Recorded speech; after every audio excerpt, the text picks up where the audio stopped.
In 1853, Geelong had a population of around 22,000.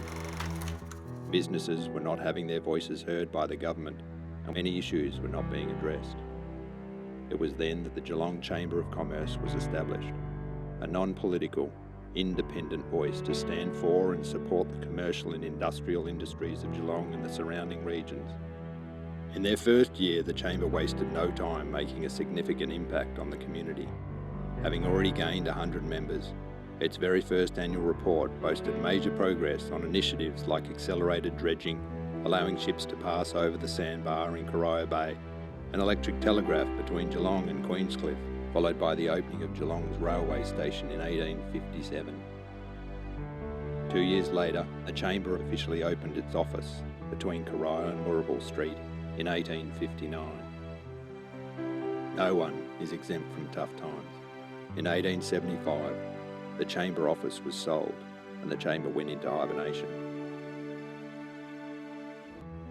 The depression of the 1890s had a toll on the community of now 38,998.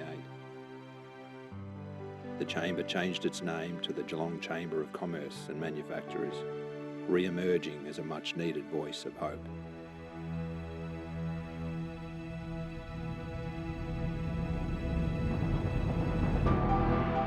The late 1890s saw the Chamber play a part in the beautification of the foreshore, improved train service, Table B exports, wool and grain trade, creation of a Geelong business directory and making post boxes available at all hours at the post office, allowing for parcels to be delivered to Geelong and not paid for in Melbourne. The Chamber were pivotal in the commissioning of the first automatic telephone exchange in the Southern Hemisphere on July 6, 1912.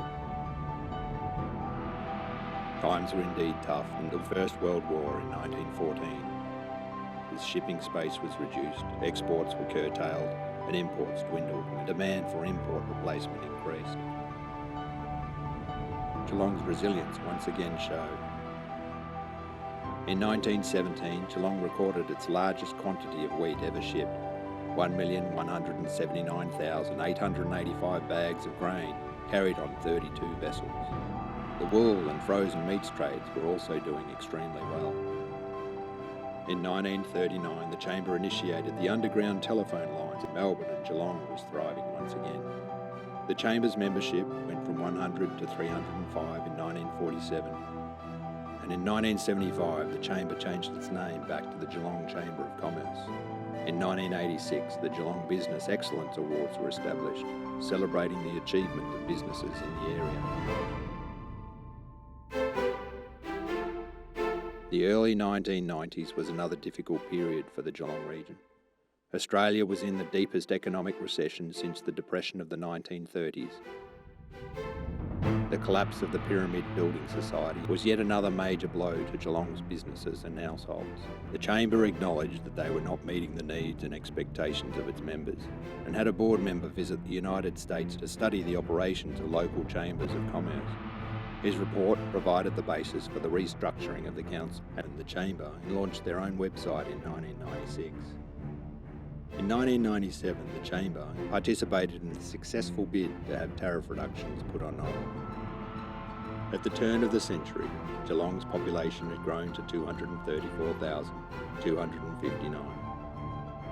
2004 saw the Chamber become the largest independent chamber in Australia, with 885 members.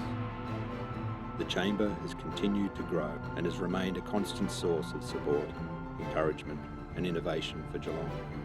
As we look back at the last 170 years, one thing becomes clear. The future is bright for Geelong, and we look forward to experiencing it together.